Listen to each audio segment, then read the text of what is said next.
क्या कोई ऐसी झील होगी जिसकी बर्फ पिघलने के बाद उसमें कंकाल नजर आते हो?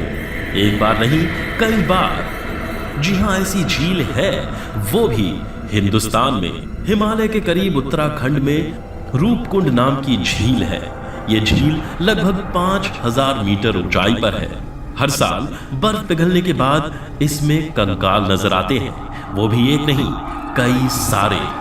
कहां से आते होंगे इस झील में ऐसे कंकाल? इस झील के चारों ओर ग्लेशियर और बर्फ से ढके पहाड़ हैं। ये झील 2 मीटर गहरी है और हर साल कई ट्रेकर्स और श्रद्धालुओं को अपनी ओर आकर्षित करती है।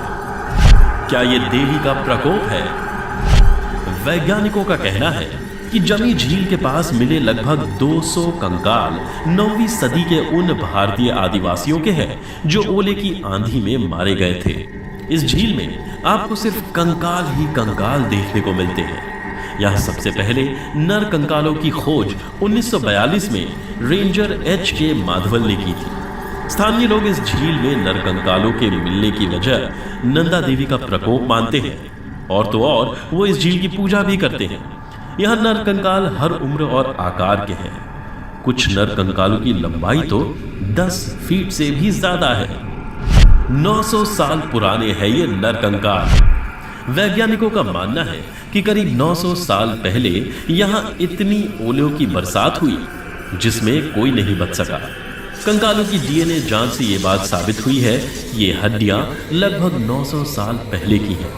हर साल जब बर्फ पिघलती है तो यहां सैकड़ों कंकाल झील के पानी में तैरते दिखाई देते हैं। इतने सारे नर कंकालों के यहां होने की वजह से ही इस झील का नाम कंकाल झील रख दिया गया। कंकालों की झील की दंत कथा।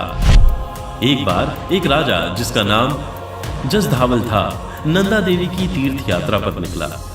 राजा को संतान की प्राप्ति होने वाली थी, इसलिए वो देवी के दर्शन करना चाहता था। स्थानीय पंडितों ने राजा को इतने भव्य समारोह के साथ देवी दर्शन जाने को मना किया, जैसा कि तय था।